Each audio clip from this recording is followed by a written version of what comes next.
유튜브로 실시간 예배를 드리시는 분들 예수님 이름으로 축복합니다. 뿐만 아니라 여러분이 유튜브 실시간 예배는 여러분에게 찾아가는 예배예요. 꽃이 많이 피었어요. 꽃놀이 많이 갔습니다. 혹시 이동하는 중에 실시간 예배를 드리시는 분도 축복하고, 혹시 여행지에 가서 호텔에서 또 숙소에서 그 현지에서 온라인으로 유튜브 실시간 예배를 드리는 분들도 함께 축복합니다. 모두 다 여러분은 하나님의 사랑받는 자녀입니다. 오늘 큰 은혜 받으시기를 축원합니다.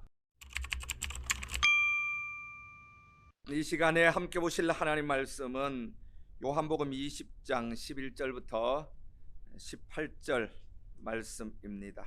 함께 읽겠습니다. 마리아는 무덤 밖에 서서 울고 있더니 울면서 굽으려 무덤 안을 들여다보니 흰옷 입은 두 천사가 예수의 시체에 뉘었던 곳에 하나는 머리편에 하나는 발편에 앉았더라.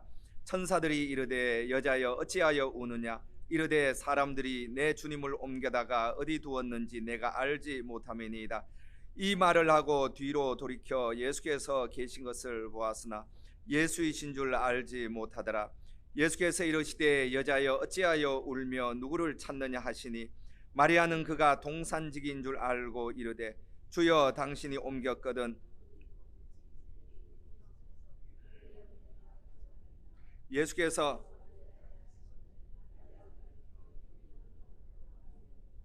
이는 선생님이라는 말이라. 예수께서 이르시되 나를 붙들지 말라. 내가 아직 아버지께로 올라가지 아니하였노라.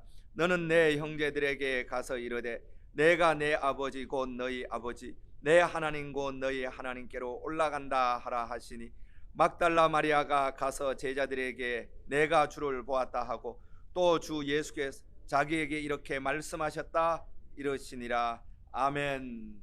할렐루야. 예수님 부활하신 부활절을 축복합니다. 우리 옆에 있는 분들과 예수님 부활하셨습니다 인사 한번 합시다. 복전자 성도님들 댓글로 예수님 부활하셨습니다 인사 한번 나눠주시기 바랍니다. 부활절은 기쁘고 즐거운 날입니다. 우리가 목이 쉬도록 예수 부활을 외쳐도 마음에 다함이 없는 축제의 날입니다.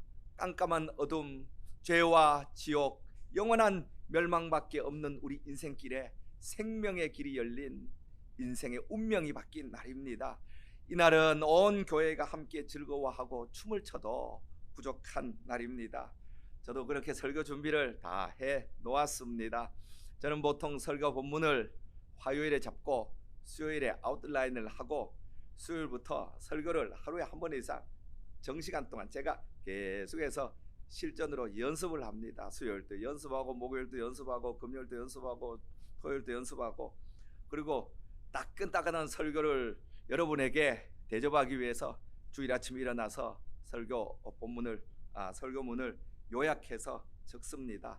이번 주도 변함없이 수요일에 이미 설교가 다 나와 있었고 목요일에 설교 연습을 다 했습니다. 그러다가 제가 한 기사를 보게 되었습니다. 기사를 보는 동안 너무너무 화가 났어. 이러면 되느냐? 이럴 수가 있느냐?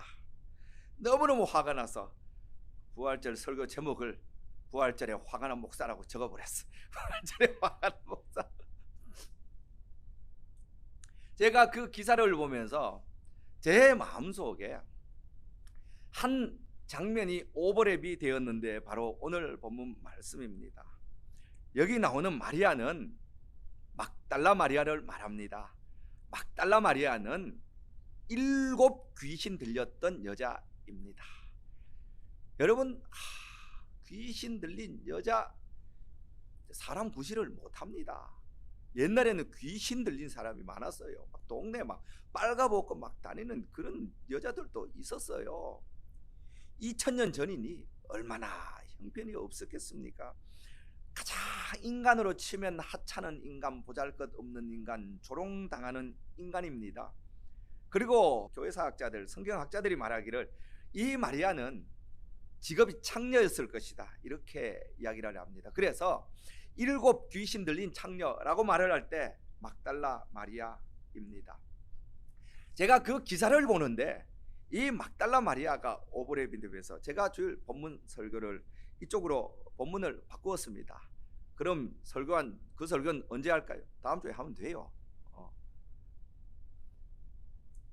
이 가장 낮고 천하고 사람 구실을 하지 못했던 이 여자, 예수님이 부활하신 후에 이 여자를 제일 먼저 찾아오신 거예요. 자, 예수님이 어디 오셨어요? 예수님은 마국간에서 태어났습니다. 저는 밥하다가 부엌에서 태어난 그런 이야기는 읽어봐서도 마국간에서 애를 낳았다는 이야기는 역사상 예수님 외에는 읽어본 적이 없습니다. 가장 천한 곳, 이 세상에 사람이 낮아져서 더 이상 낮아질 수 없는 마국간. 여러분, 마국간은요 가장 천한 자도 올 수 있는 거예요. 예수님이 만약에 왕궁에 태어났다면 왕족 아니면 못 오는 거예요.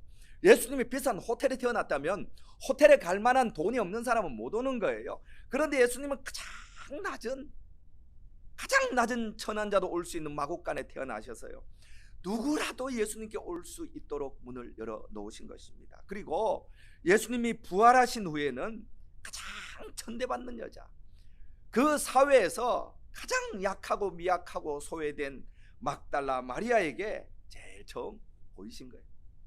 성전에 가서 제사장들에게 보일 수 있지 않아요. 성전 꼭대기에 쫙 올라가서 내가 부활했노라 얼마든지 이럴 수 있지 않아요. 왕궁에 가서 헤롯과 그 모든 권력자들에게 보일 수 있지 않습니까? 그런데 예수님은 그렇게 하지 않고 가장 보잘것없고 가장 미천한 이 막달라 마리아에게 보여주신 거예요. 이 예수님의 마음이 어디 있는지 너무나도 분명하게 우리에게 가르쳐주는 그런 이야기입니다. 제가 지난주에 교회의 저주는 조직화, 제도와 권력화라고 했습니다. 사람이 오면 자꾸 조직을 만들어요. 그래서 뭐 교황, 추기경, 대주교, 주교, 그 다음에 사제, 부사제, 계급이 얼마나 많아요. 교회도 장로, 안수집사, 권사, 서리집사, 똥까리 무슨 말인지 알아요? 아무것도. 그래서 교회에서 똥까리들 말하지 말라는 거예요. 어디 감히. 저도요 옛날에 큰 교회 목회할 때요, 저는 교인들을 만날 기회가 없어요. 제 주위엔 장로님들 열 몇 분이 항상 있어서 어디 가면 제 주위에 장로님들이 늘 감싸고, 가면 문 열어주고 타세요. 밥도 늘 장로님들끼리, 만남도 늘 장로님들, 당회도 늘 장로님들, 예배 마치면 장로들만 악수해. 그러다가 쫓겨났거든요. 제가 생각하니까 참 하나님의 은혜라고 생각합니다. 그건요 목사의 망조예요. 우리 여기 권사님 중에 한 분이 언젠가 그러더라고요. 같이 밥을 먹는데 우리 같은 평신도가 언감생신 어떻게 목사님하고 마주 앉아 밥을 먹겠습니다. 습니까? 그러길래 제가요 뒤통수를요 망치를 한 대 얻어 먹었어요. 당신이나 나나 하나님 앞에 다 똑같은 죄인이고 그저 하나님 앞에 직분을 받아서 나는 설교자로 부름받고 당신은 권사로 부름받아 같이 섬기는 것뿐인데, 속으로 그런 거예요. 앞으로 당신 이러진 않았어요. 속으로 그런 것뿐인데, 이게 목사가 죄가 많구나. 목사가 이게 똥건방에 들어서 누가 뭐 천국 가니까 목사는 안 보인다 그러더니 그럴 수도 있겠구나라는 생각을 했습니다. 교회의 저주는요 목사가 건물과 성의 안에 갇혀 있는 거예요. 성의, 가운 있고요, 여기 뭐 박사 이 줄 3개 치고요, 거기 갇혀 있는 것이 목사의 저주구나. 완전히 딴 세상을 살아가고 있구나. 그래서 교인들은 가끔 그런 생각을 합니다. 저 목사님은 자기가 잘난 척 설교를 하지만 내가 세상을 살아가는 이 아픔을 도대체 저 목사는 알고 있을까? 이런 생각을 하는 거예요. 제가 옛날에 경비할 때요 야간 경비를 했거든요. 경비할 때 층간소음이 많아요. 그러니까 층간소음을 하면 항상 야간 경비한테 전화를 해서 층간소음 좀 해결해 주세요 그래. 그게 제일 힘들고 고통스러워요. 제가 아래층에 전화를 해야 되는데 옆층에 전화를 했어요. 옆에 사람이 얼마나 화를 내는지 이리 와 그러더라고요. 왜냐하면 집 가진 건 그것도 권리거든요. 집 가진 건 권리고 경비는 아주 그 지가 집 밟아도 된다는 그런 생각을, 그러니까 집 가진 인간들도 저주받은 인간들이요. 제가 가서 욕을 얼마나 처먹은지 알아요. 아버지에게도 안 들어본 욕을 밤에 가서요 얼마나 욕을 처먹은지 몰라. 제가 어떻게 했겠어요? 당신 집까지 했다고 유시하냐? 그럼 되냐? 정신 차려 임마. 너도 죽고 나도 죽어. 사람 위에 사람 없고 사람 아래 사람 없는 거야 임마 라고 말하고 싶었지만 돈을 벌어야 돼서 죄송합니다. 제가 잘못했습니다. 실수했습니다. 제가 15분 동안요 사과를 하고 왔어요. 여러분, 돈이 아무것도 아닌 게 아니에요. 돈은 생명이에요. 그래서 교인들은 저 목사가 내가 이렇게 세상에서 이렇게 험한 꼴을 당하며 살아가는 내 사정을 알까나, 가끔 그렇게 교인들이 의심을 합니다. 너무 세상과 교회가요 어마어마한 건물과 어마어마한 장로, 권사, 안수집사, 인벽에 갇혀 있어서 목사가 나홀로 섬이 되어 있는 겁니다. 지난주에 여러분도 다 보셨을 거예요. 청주 카페. 제가 분기탱진한 게 이겁니다. 만 19살 카페에서 5개월 일을 하다가 그만뒀는데 고소를 당해서 업주가 불러서 너 경찰에 고소할 거야. 경찰에 고소하면 넌 공무원인데 너 못해, 취직 못해, 너 인생 망하게 해줄 거야. 협박을 해서 550만 원 뜯어낸 이야기 여러분 아시죠? 그 아버지가 들으니 얼마나 화가 나겠어요. 아버지가 그래서 공갈 협박을 고소를 했는데 경찰이 빛의 속도로 불기소 처분을 했어요. 그리고 그 카페 사장이 화가 나서 거기서 한 30분쯤 되는 이 알바하던 애가 땜빵을 하던 그 카페에 전화해서 너 CCTV 살펴봐라. 얘 질이 안 좋은 애서 도둑이다. 그래서 봤더니 폐기된 음료 2잔 하고 뭐 한 잔 잘못했는지 12,800원 그걸 가지고 업무상 횡령으로 고소를 했어요. 경찰은요 그걸 또 빛의 속도로 검찰에 기소를 했어요. 제가 그걸 보면 너무너무 화가 났어요. 막 속이 뒤틀렸어요. 이렇게 악할 수 있냐. 그건 가진 자잖아요. 그 19살 청년은 없는 자잖아요. 가진 자는 없는 자에 대한 긍휼의 마음을 가져야 돼요. 그런데요 이걸 그렇게 고소를 해서 너 인생을 끝장을 내주겠다, 너 인생을 망하게 해주겠다. 제가 부활절 예배지만 마냥 예수 부활했습니다 할렐루야 이렇게만 떠들 수 없는 제 마음에 우울감이 몰려왔습니다. 저는 이런 문제는 교회가 전부 설교를 해야 된다고 봐요. 왜냐하면 이건 약자에 대한 문제인데, 약자 중에서도 아무런 손발톱과 이빨이 없는 절대적 약자예요. 19살 여자애는요 이건 절대적 약자예요. 남자라 그러면 힘이라도 있어서 가서 뭐 칼 들고 횡패라도 부리죠. 이 19살 여자애는요 예수님이 말씀하신 것처럼 그냥 순한 양 같아요. 이빨이 있어요, 근육이 있어요, 아니면 발톱이 있어요. 강자가 억압을 하면 그냥 억압을 당하고 반성문을 쓸 수밖에 없는 그런 절대적 약자입니다.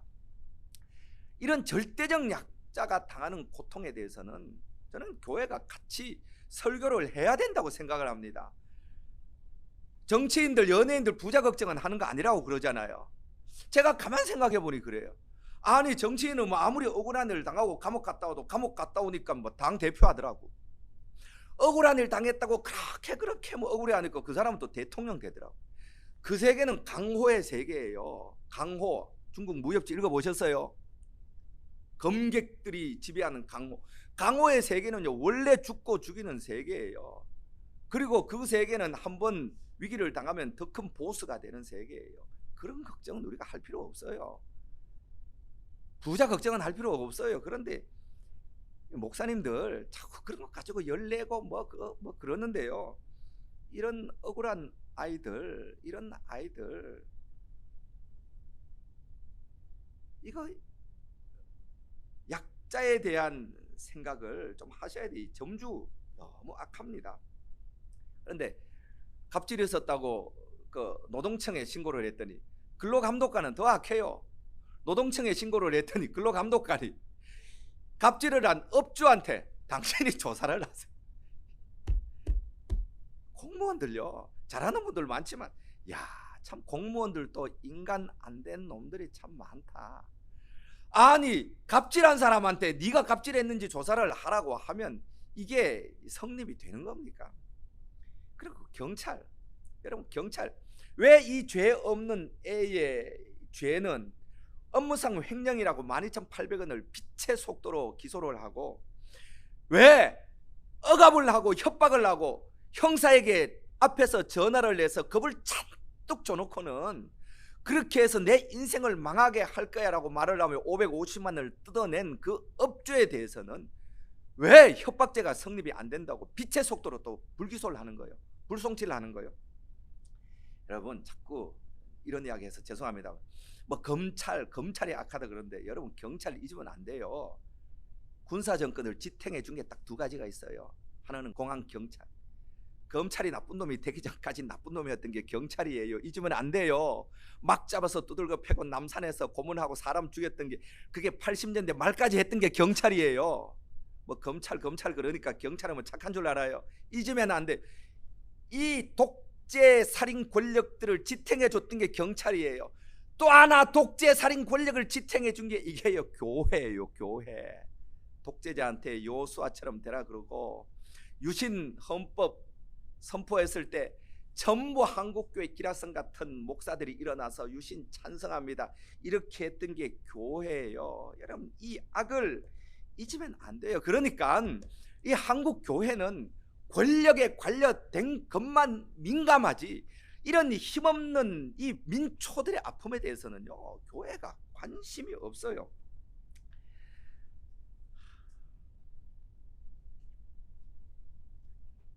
(2003년도에)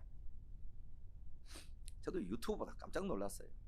2003년도에 여러분 동작대교 사건을 아십니까?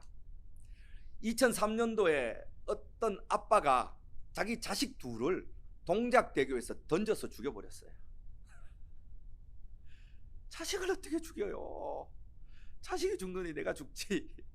그런데 동작대교에서 던져 죽이는데 그 옆에 사람이 그걸 보고 경찰에 신고했어요. 경찰이 달려왔어요. 그리고 그 옛날에는 그거 했어요. 사람을 죽이거나 흉악범이 있으면 그자 그 뭐 재현인지 뭔지 그 TV 다 보여줬거든요. 요즘은 범죄자 신원을 우리가 너무 범죄자 인권을 존중해서 얼굴도 안 보여주잖아. 옛날에 그냥 얼굴 다 보여줬어요. 던지는 거 보는데 기자가 와서 질문했어요. 아니 왜 자식 둘은 죽이고 당신은 왜 안 죽었습니까? 그때요 이 살인자 아빠가 어마어마한 말을 했어요. 목전자 성도님들 무슨 말 할게요? 여러분이 놀라면 기절할 말을 했어요. 왜 자식 둘을 죽이고 당신은 안 죽었어요? 그러니까요 그 남자 입에서 천인공노할 말이 나왔어요. 나 그리스도인이거든요. 그리스도인 자살하는 것은 죄가 되어서 못 죽었어요. 당신 그렇게 말을 했어요. 나 그리스도인인데 그리스도인 자살하는 거 죄가 되니까 나 못 죽었어요. 기자가 아주 기가 막혀서 그 뒤에 또 물었어요. 혹시 죄의식을 안 느낍니까? 자식을 이렇게 죽였는데 어떻게 죄의식을 안 느낍니까? 그 뒤에는 더 놀라운 말을 했어요. 이거 진짜 기록에 남아있는 거예요. 이 남자의 말이 이랬습니다. 하나님은 어떠한 죄라도 용서해 주십니다. 걱정 없습니다.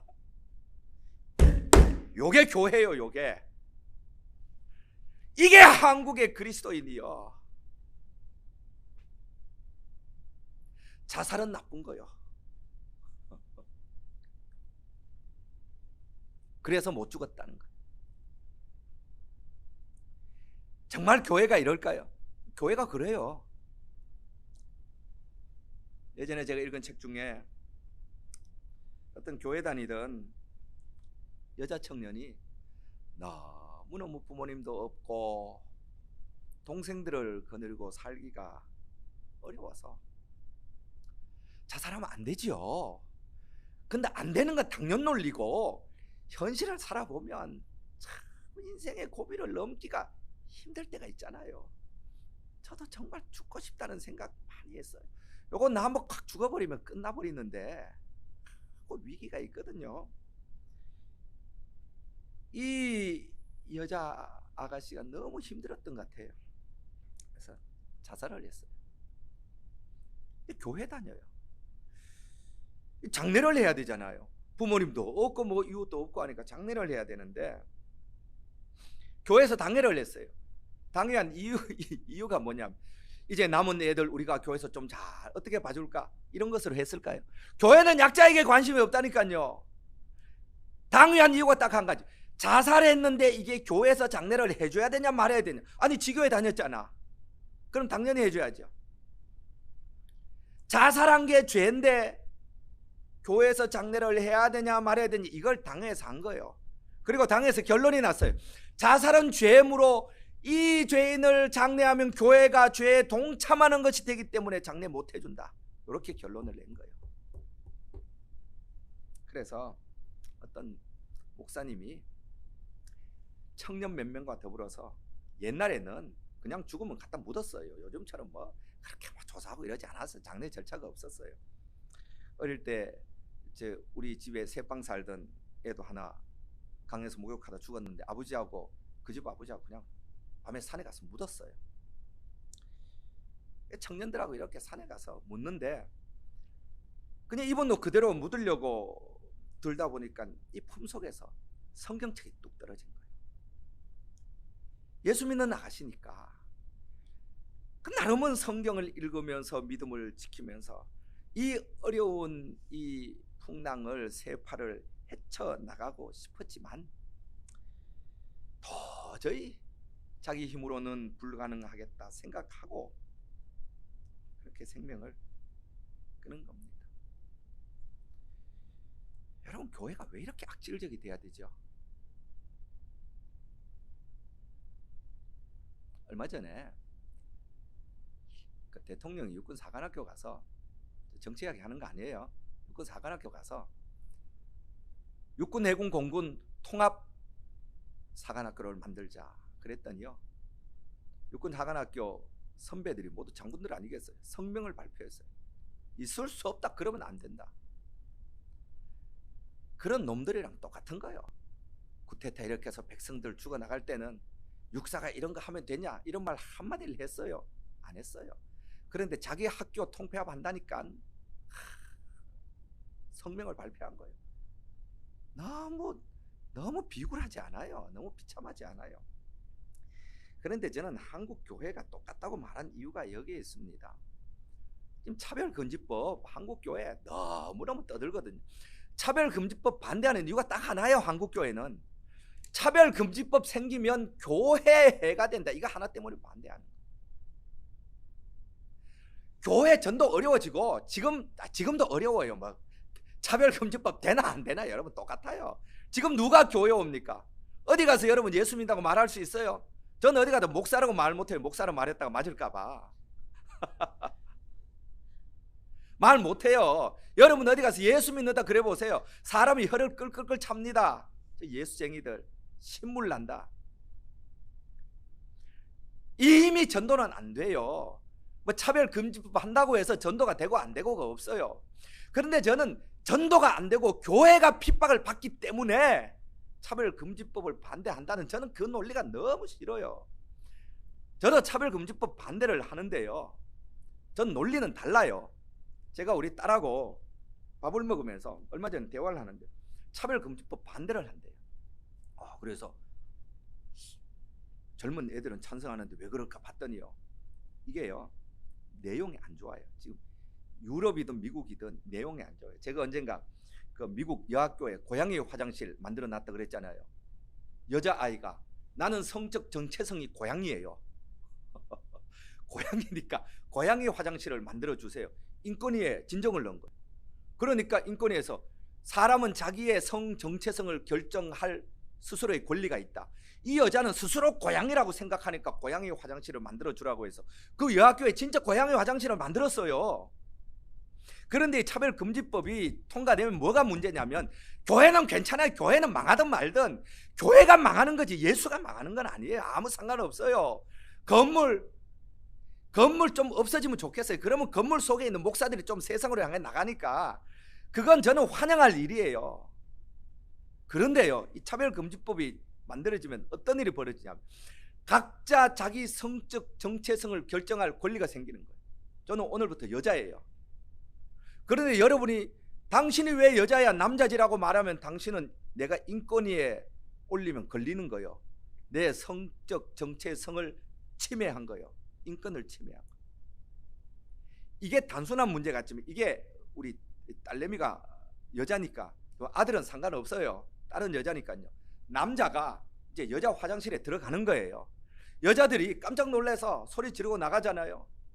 그건 성적 혐오가 되는 거예요. 왜냐하면 나는 여자니까 내 성적 정체성은 여자예요. 막 DNA가 남자든 뭐 생식기가 남자든 상관없어요. 내 성적 정체성이 여자니까 여자 화장실에 들어가는 걸 막지 말라는 거. 막고 싫어하는 건 그 혐오가 되는 거예요. 그러면 누가 피해를 보느냐면요, 약자인 여자가 피해를 본다니까요. 저는 딸을 가졌으니까 그런 거예요. 약자인 여자가 피해를 보는 거예요. 남자들은 나쁜 놈들이거든요. 여자보다는 나쁜 놈이에요, 어쨌든. 그러면 그걸 누가 막아요? 내가 호기심을 가지고 여자 목욕탕을 들어갔는데 그걸 누가 막아요?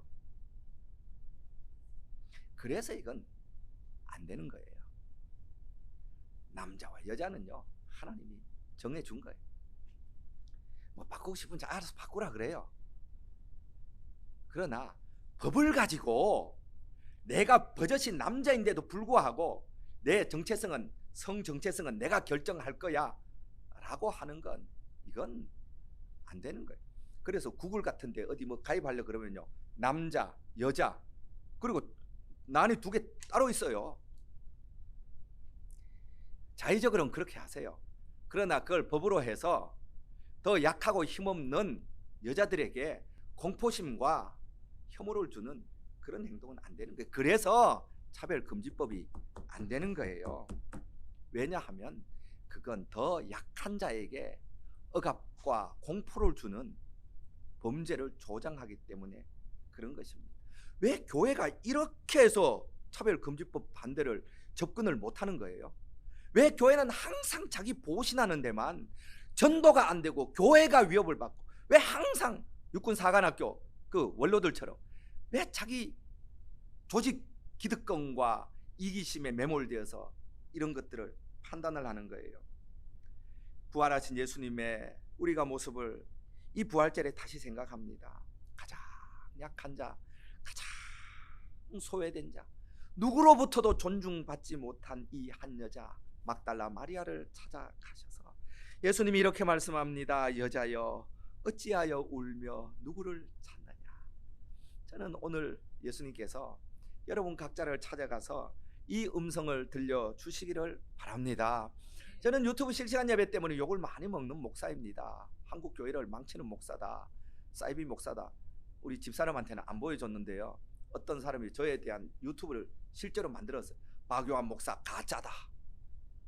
제가 그렇게 유명한 줄 몰랐어요. 그러고는 막 한 15분 되는 영상에다가 막 내가 가짜인 이유를요.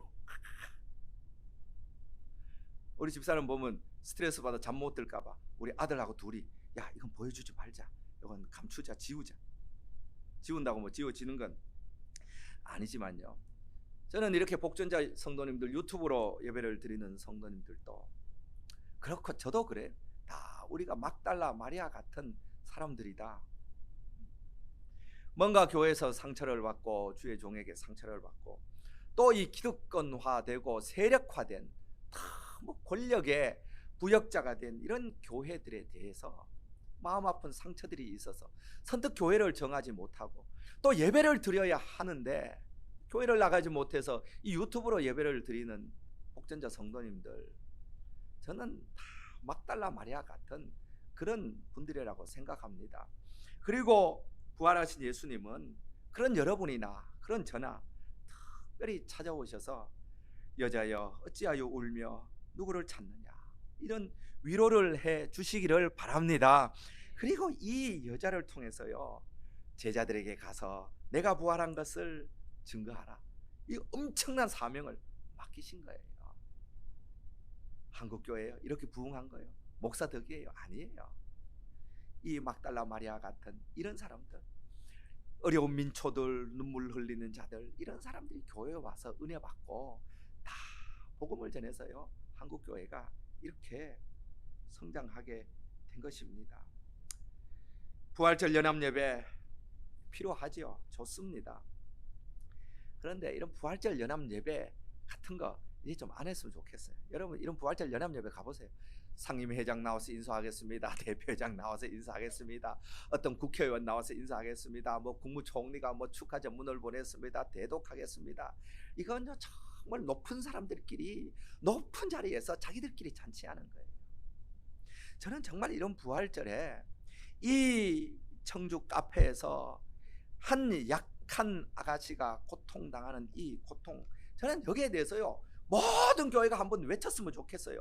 여의도 순복음교회, 사랑의 교회, 온누리교회, 분당 우리교회, 연세중앙교회, 이런 기라성 같은 교회들이 이런 약한 자가 당하는 억압에 대해서 한번 큰 소리로 이 부활절에 외쳤으면 좋겠어요. 부활하신 예수님이 이 7 귀신 들린 창녀 막달라 마리아를 찾아가서 위로해 주었듯이 이 한 카페에서 그 용돈 얼마 벌기 위해서 수고하다가 갑질을 당하고 수없는 날 동안 잠을 자지 못하고 세상에 대해서 공포감을 느껴야 하는 이 어린 이 힘없는 약자에 대한 이런 이야기들을 한번 다 말했으면 좋겠어요. 왜냐하면 교회에서 이런 말을 하면요 이게 공론화되는 거예요.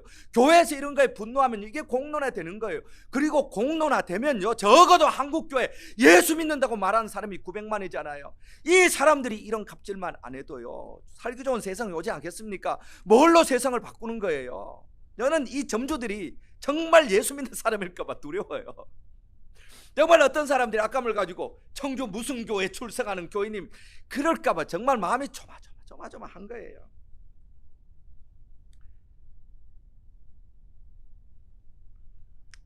우리는 교회 조직이 없어요. 우리는 예배당도 없어요.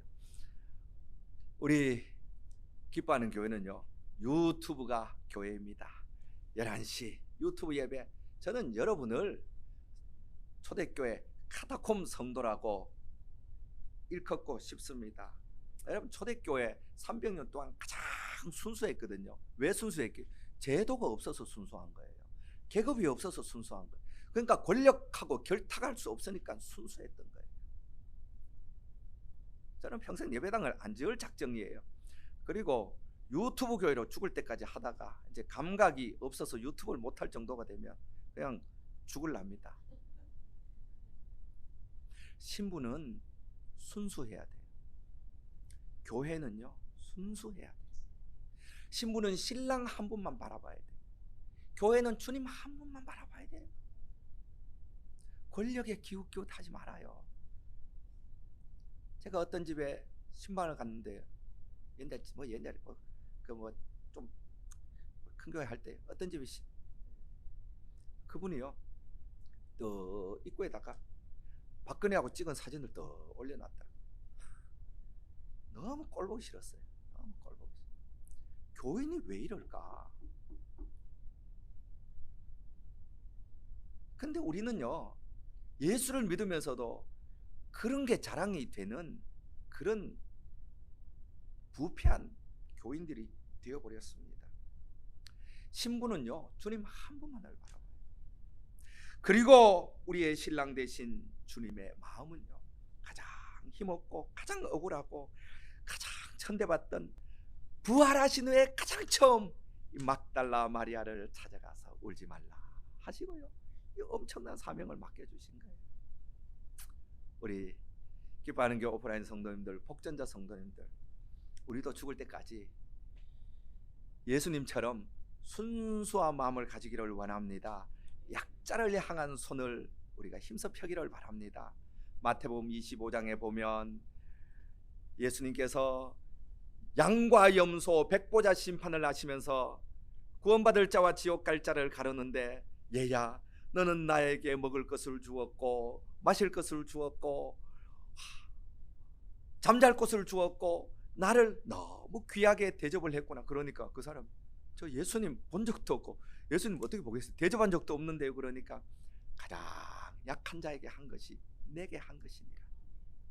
그리고 너는 지옥에 가라 이 나쁜 놈아. 그러고 너는 내게 먹을 것도 주지 않았고 입을 것도 주지 않았고 마실 것도 주지 않았고 나를 천대했다. 아닌데요. 저는 정말 주님 종교인이었던 것 같아요. 주님 그러면서 가서 주님 헌금도 막 어마어마하게 하고 막 교회에서 내가 장로 직분도 받고요. 내가 목사고요. 평생 복음만 전하며 살고요. 교회 어마어마하게 짓고요. 주님 위해서 일 많이 했는데요. 그러니까 주님이 딱 한마디 하셨어요. 가장 약한 자에게 하지 않은 것이 내게 하지 않은 것이라. 부활하신 주님이 거기에 계시는 거예요. 우리도 이 부활절에 이 주님의 마음으로 우리의 오염되고 교만하고 계속해서 권력을 지향하고 있는 우리의 마음이 새롭게 거듭나고 새롭게 창조되기를 바랍니다.